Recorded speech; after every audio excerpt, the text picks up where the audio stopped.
ആറളം 13-ാം ബ്ലോക്കിൽ ഇലക്ട്രിക് ലൈനിൽ തെങ്ങ് മറിച്ചിട്ട് ഭീതി പരത്തി കാട്ടാന.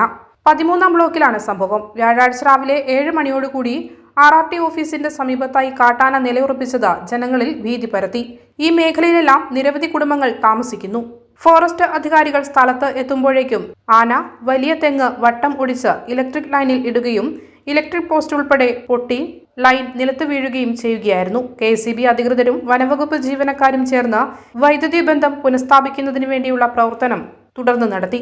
ആറളം പുനരധിവാസ മേഖലയിൽ വിവിധ മേഖലകളിൽ കാട്ടാനകൾ തമ്പടിക്കുന്നതായി വനംവകുപ്പ് ഉദ്യോഗസ്ഥർ തന്നെ ജനങ്ങൾക്ക് ജാഗ്രതാ നിർദ്ദേശം നൽകിയിട്ടുണ്ട്. ഓപ്പറേഷൻ ഗജമുക്തി 3-ാം ഘട്ടത്തിന്റെ ഭാഗമായി കാട്ടാന തുരത്തൽ നടപടികൾ തകൃതിയായി നടക്കുന്നുണ്ടെങ്കിലും ആറളം കാർഷിക ഫാമിലും പുനരധിവാസ മേഖലയിലും വിവിധയിടങ്ങളിൽ കാട്ടാനകൾ ഭീതി പരത്തുന്നതായി ദിവസവും അറിയിപ്പ് വരുന്നുണ്ട്. ആനമതിൽ പൂർത്തീകരിച്ച കാട്ടാനകളെ വനത്തിലേക്ക് തുരത്തി അവിടെ സുരക്ഷിതമായി നിൽക്കാനുള്ള പദ്ധതികൾ ആവിഷ്കരിച്ചാൽ മാത്രമേ പുനരധിവാസ മേഖലയിലെ കാട്ടാനശല്യത്തിന് അറുതിയാവുകയുള്ളൂ എന്നും ആളുകൾ പറയുന്നു. ഞാനിപ്പോൾ നിൽക്കുന്നത് ആറളം ഫാം 13-ാം ബ്ലോക്കിലാണ്. ഓപ്പറേഷൻ ഗജമുക്തി എന്ന പേരിൽ 3-ാം ഘട്ടത്തിൻ്റെ പ്രവർത്തനങ്ങൾ നടന്നുകൊണ്ടിരിക്കുകയാണ്. ഇപ്പോൾ ഈ പുനരധിവാസ മേഖലയിൽ പലയിടങ്ങളിലും കാട്ടാനകൾ തമ്പടിച്ചിട്ടുണ്ട്.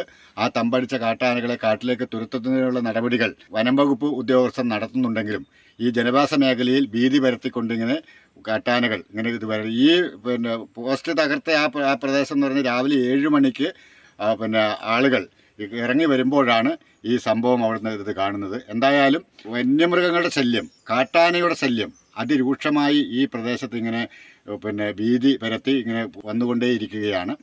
എന്തായാലും വനം വകുപ്പ് ജീവനക്കാർ കിണഞ്ഞ് പരിശ്രമിക്കുന്നുണ്ടെങ്കിലും പല മേഖലയിലും വന്യമൃഗങ്ങളുടെ ശല്യം പ്രത്യേകിച്ച് കാട്ടാനയുടെ ശല്യം അതിരൂക്ഷമായി തുടരുന്ന ഈ സാഹചര്യത്തിൽ എത്രയും പെട്ടെന്ന് ആനമതിൽ പൂർത്തീകരിച്ച് ഈ കാട്ടാനകളെ വനത്തിലേക്ക് തുരത്തി അവിടെ സേഫാക്കുന്ന ഒരു നിലയിലേക്ക് കൊണ്ടുവരണമെന്നാണ് ഈ മേഖലയിലെ ആളുകളുടെ ആവശ്യം.